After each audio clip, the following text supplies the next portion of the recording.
Hi guys, welcome back. So in this particular video, we are starting the differentiation of a function. So basically, we are doing chapter number 5 of class 12th mathematics. The chapter name is continuity and differentiability. Alright, so in the previous videos from this chapter, we have understood the concept of continuity of a function, where we used to find out the value of the function at a given point, and we also used to find out the limit of the function at that given point, and we used to compare them whether or not they are equal. If the value of the function was equal to the limit of the function at that point, then the function was continuous function at that particular point. All right, now the next section of this chapter is dedicated to the idea of differentiability. Differentiability basically means differentiation of a function. Now what is differentiation? Differentiation means it is a process of finding the derivative of a function. As you can see here, differentiation is the process of finding the derivative of a function. Alright, so this is not something new for you. This is something that you must have already done in class 11th mathematics. So if you have not paid attention to class 11th mathematics, there is no need to worry. We will learn everything in this particular video. Alright, so just pay attention and try to understand the idea. It is very simple. It just needs practice, but differentiation of function is very simple. Please note that differentiation is basically one of the components of calculus. All right, so class 12th mathematics has got a lot of calculus into it. When we say calculus has two parts. One is differentiation and the other is integration. So right now we are doing differentiation, and in the second part of NCERT class 12 we will be doing integration. All right, now let's focus on the differentiation of a function. So it's about function, right? So let us say that there is a function. Let me say that there is a function fx. Let fx be a function. Let fx be a function. All right, now if fx is a function and we differentiate this function, then in class 11th we have learned how do we write it. We write f dash x. We write it as f dash x. F dash x, there's an apostrophe that I've put over here. इसे हम बोलते हैं f dash x. f dash x का meaning क्या होता है? Differentiation of fx. इसको आप लिखिए f dash x मतलब differentiation of fx with respect to x. Differentiation of fx with respect to x. x के रिस्पेक्ट में आपको डिफरेंशिएट करना है. क्लास 11th के अंदर आपको सिखाया गया था कि डिफरेंशिएशन का मीनिंग क्या होता है, उसका एग्जैक्ट मीनिंग क्या होता है. तो किसी भी फंक्शन का जब हम डिफरेंशिएशन करते हैं तो उसका मीनिंग होता है कि हमारे पास जो भी फंक्शन गिवन है उसको जब हम ग्राफ पे ड्रॉ करेंगे तो जो भी कर्व बन के आएगा उस कर्व पर we will have to draw a tangent. We have to draw a tangent to the curve at that particular point. Alright, उस tangent का जो slope होता है, that is basically differentiation. We will not go into those details in this particular video. Our main agenda here is to learn how to perform the differentiation of a function. Alright, okay. So कैसे लिखते हैं differentiation को? We write it as f dash x. इसको लिखने का एक और तरीका होता है. कभी कभी क्या होता है, यू विल फाइंड कि आप लिखते हैं y is equal to F X. Y is equal to F X. Function x को एफ एक्स को आप y लिख सकते हैं. तो अगर आप y लिखते हैं तो you can write the differentiation as dy by D X. You can write it as dy by D X. dy by D X और f डैश x बिल्कुल सेम बात होती है. दोनों बस अलग अलग रिप्रेजेंटेशन है, इनका मीनिंग बिल्कुल सेम होता है. ठीक है, तो या तो आप dy अपॉन डी एक्स लिख लीजिए या फिर आप f डैश x लिख लीजिए. दोनों का मीनिंग क्या है? Differentiation of f x with respect to x. Right, okay. अब क्लास 11th के अंदर डिफरेंशिएशन परफॉर्म करने के लिए हमारे पास there are couple of rules that we study. Alright, so the first rule is called product rule. The first rule is of differentiation is called product rule in differentiation. अगर हम बात करते हैं प्रोडक्ट रूल इन डिफरेंशिएशन की, तो कब लगाना होता है ये हमको तब लगाना होता है जब हमारे पास दो फंक्शंस होते हैं मल्टीप्लिकेशन में available. When we have two functions which are in multiplication, in that situation we have to use product rule. For example, अगर आपके पास है y is equal to uv, ये u और v क्या है? ये u और v दो अलग अलग फंक्शंस हैं.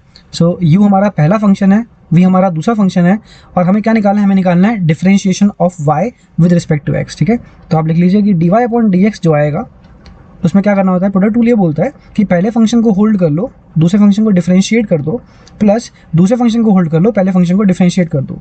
ठीक है, तो u को होल्ड किया, v को डिफरेंशिएट किया, तो v डैश मतलब v को हमने डिफरेंशिएट किया x के रिस्पेक्ट में, प्लस लगा के v को होल्ड किया, सेकंड फंक्शन को होल्ड किया और पहले फंक्शन को डिफरेंशिएट किया x के रिस्पेक्ट में. ऑलराइट, तो सिंपल सा रूल है. सेकंड जो रूल हम पढ़ते हैं क्लास 11th में, दैट इज क्वेश्चन रूल. तो आप लिख लीजिए question rule in differentiation. Question rule in differentiation कब लगाएंगे? जब हमारे पास जो भी फंक्शन गिवन रहेगा that will be in the form of a fraction.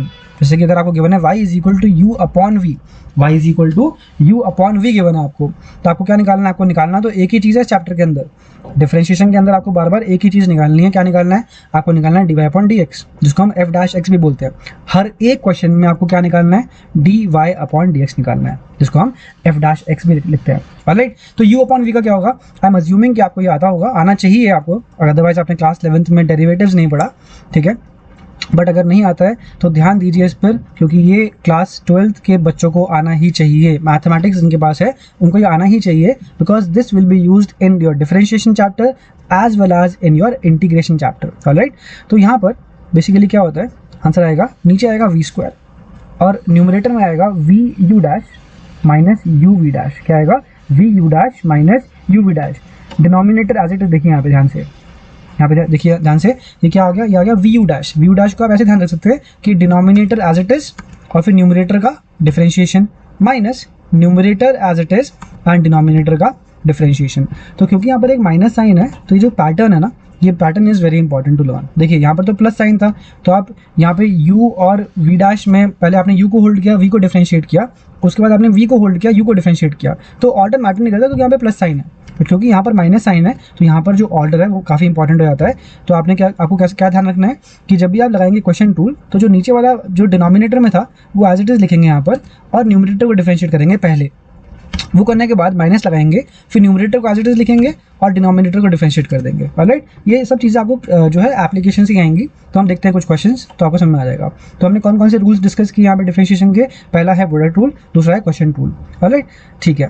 इसके बाद आपको डिफरेंशिएशन परफॉर्म करने के लिए कुछ स्टैंडर्ड फार्मूलाज पता होने चाहिए, ठीक है। तो आप लिखिए standard formulas of differentiation, standard formulas of differentiation.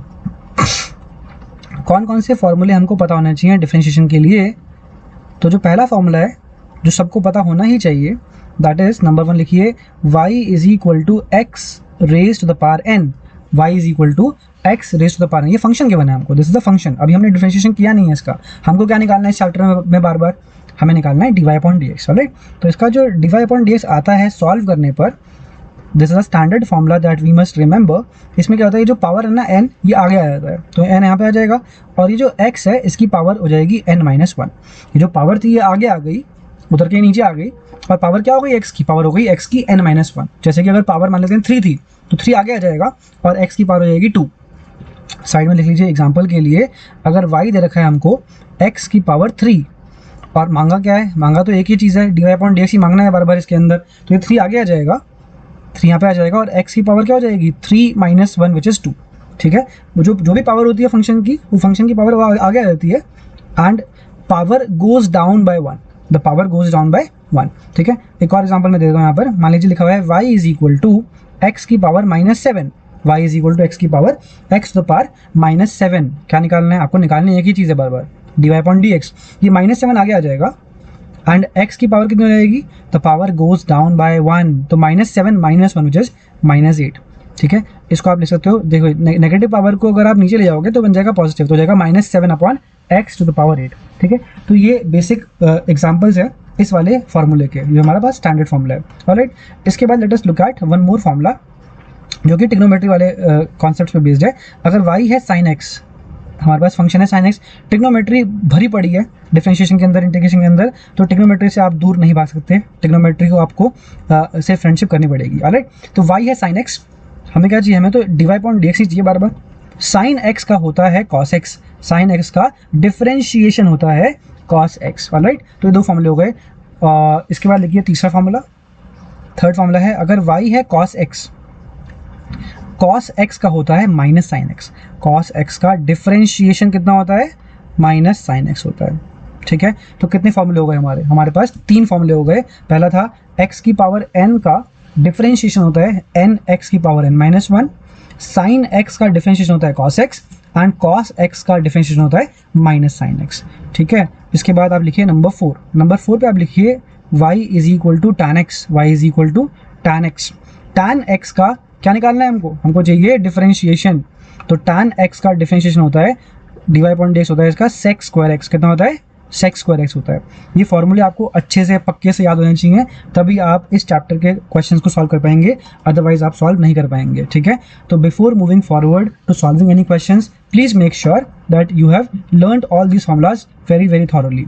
ठीक है, फॉर्मूलाज याद होंगे तो आपको बहुत बेनिफिट होगा, बहुत आराम से आप क्वेश्चंस को सॉल्व कर पाएंगे। चैप्टर बहुत ही आसान है, ये टॉपिक बहुत ही आसान है। रिपीटेडली आपको एक ही काम करना होगा, डिफरेंशिएशन नहीं करना है, बस अलग अलग तरीके हैं करने के। राइट, तो हमने 4 फॉर्मूले देख लिए। x की पावर n का होता है n x की पावर n-1, sin x का cos x, cos x का minus n x, tan x का sec स्क्वायर x। ठीक है, एक और देखते हैं यहाँ पर नंबर 5 पे आप लिख लीजिए कि y is equal to sec x, y is equal to sec x। हमें क्या चाहिए, हमें तो एक ही चीज़ चाहिए यहाँ पर, dy/dx। sec x का डिफरेंशिएशन होता है sec x tan x।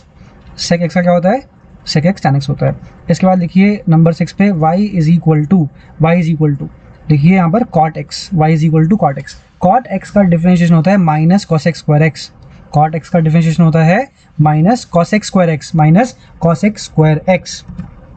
ठीक है, थोड़ा टाइम लगेगा आपको इन फॉर्मूलों को एब्जॉर्ब करने में, याद करने में। इनको आप 3, 4, 5 बार लिखेंगे तो ये आपको नेचुरली याद हो ही जाएंगे। ठीक है, कोई दिक्कत नहीं आने वाली इसके अंदर। ऑलराइट, तो हमने कौन कौन से ट्रिग्नोमेट्रिक फंक्शंस कर लिए, हमने देखिए यहाँ पे sin x कर लिया, cos x कर लिया, tan x कर लिया। इसके बाद हमने कर लिया आपका sec x और cot x कर लिया। तो कौन सा बचता है, बचता है सिर्फ एक cosec x बचता है, cosec x। तो लिखिए y is equal to cosec x। हमें क्या निकालना है, हमें निकालना है dy/dx। तो इसका जो dy/dx होता है, इसका dy/dx कितना होता है, इसका होता है minus cosec x cot x।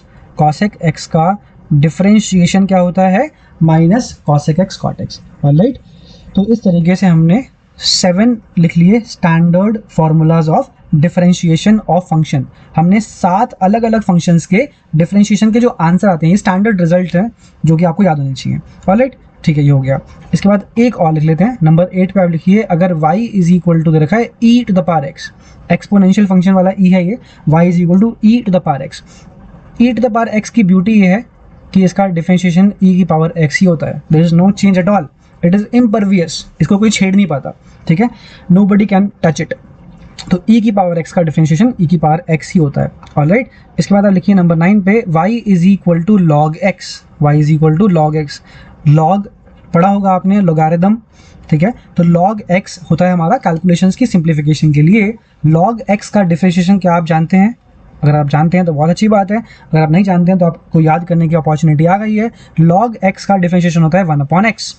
log x का क्या होता है, 1/x होता है डिफरेंशिएशन। ठीक है, ये हो गया। ऑलराइट, तो इस तरीके से हमने कितने फंक्शंस के डिफरेंशिएशन के फॉर्मूले लिखे, हमने लिखे 9 अलग अलग फंक्शंस के डिफरेंशिएशन के फॉर्मूले। ऑलराइट, एक बार हम रिपीट कर लेते हैं।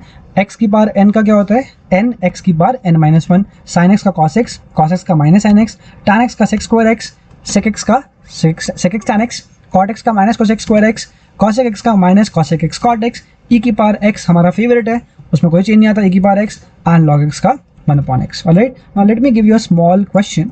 Let me ask you a small question before we move forward. Alright, तो यहाँ पे देखिए आप, मान लीजिए मैंने आपको पूछा क्वेश्चन यहाँ पर कि y is equal to root x, y is equal to root x, y is equal to root x रखा है, और क्या निकालना है आपको, आपको निकालनी है एक ही चीज़ है इस चैप्टर के अंदर, बार बार क्या निकालना है आपको, आपको निकालना है dy/dx। तो देखिए ध्यान से, तो dy/dx आपसे पूछा है इन्होंने। ठीक है, फाइंड dy/dx। स्टूडेंट्स को रूट एक्स का डिफरेंशिएशन भी याद हो चुका होता है, प्रैक्टिस करते करते आपको इतनी प्रैक्टिस हो जाएगी कि आपको रूट एक्स का, इवन तो ये स्टैंडर्ड रिजल्ट्स में तो नहीं था हमारा, बट आपको ये याद होना चाहिए, याद हो ही जाएगा आपको इवेंचुअली। ठीक है, तो देखिए कैसे करेंगे इसको। तो आपको dy/x निकालना है, तो आप लिख लीजिए dy/x question mark, y is equal to root x को आप लिख सकते हैं x की पावर 1/2। भाई रूट क्या होता है, रूट होता है पावर हाफ, राइट। अब ये तो हमारा पहला वाला फॉर्मूला लग जाएगा। पहला वाला फॉर्मूला मतलब y is equal to x की पावर n का डिफरेंशिएशन होता है कितना, n x की पावर n-1। ये जो पावर होती है आगे आ जाती है और पावर 1 से डिक्रीज हो जाती है, तो यहाँ पे पावर 1/2 आगे आ जाएगी। तो आप लिखिए dy/dx, dy/dx is equal to 1/2 आगे आ गया, और x की पावर कितनी हो जाएगी, ये हो जाएगी 1/2 - 1, पावर गोज डाउन बाय 1। ठीक है, तो यहाँ पे आ जाएगा dy/dx is equal to 1/2 x की power, what is half minus 1, what is half minus 1, half minus 1 is minus half, half minus 1 is minus half. तो ये आ गया 1/2 एंड देन x की पावर माइनस का 1/2। ठीक है, इसको आप ऐसे लिख सकते हैं कि ये जो x की पावर नेगेटिव पावर है, इसको आप नीचे ले आइए तो बन जाएगी पॉजिटिव पावर। इस x की पावर माइनस हाफ को आप नीचे ले गए, तो बन गया वो x की पावर हाफ नीचे जाके। अब x की पावर हाफ को थोड़ा सा अच्छा दिखाने के लिए we can write it as root x, ठीक है। तो हमारे पास आंसर क्या आ गया, आंसर आ गया 1/2 रूट x। इसको I will personally suggest you कि आप रूट x का जो डिफरेंशिएशन आया है आपके पास, please learn it as a standard result, it will really help you, ठीक है। तो learn it as a standard result, यहाँ पे आप लिख लेते हैं learn as a standard result, ठीक है। तो रूट एक्स का डिफरेंशिएशन क्या होता है, क्या बोलेंगे हम आज के बाद, 1/2 रूट एक्स बोलेंगे फटाफट से। ये सब टाइम पास नहीं करना आपको एग्जाम में जाके। As a class 12th mathematics student it is expected out of you कि आपको रेडिली पता होना चाहिए कि रूट एक्स का डिफरेंशिएशन क्या होता है, 1/2 रूट एक्स होता है, alright. So we have to learn this as a standard result, alright. So इस वीडियो में हम इतना ही करेंगे, बाकी हम करते हैं next part of this video में, next part of this chapter, alright. Thank you so much for watching. If you liked this content, please hit the like button. It will really motivate me to create more such videos. And please subscribe to the channel if you have not done so. Alright. Thank you so much for watching. Bye bye. See ya. Bye bye.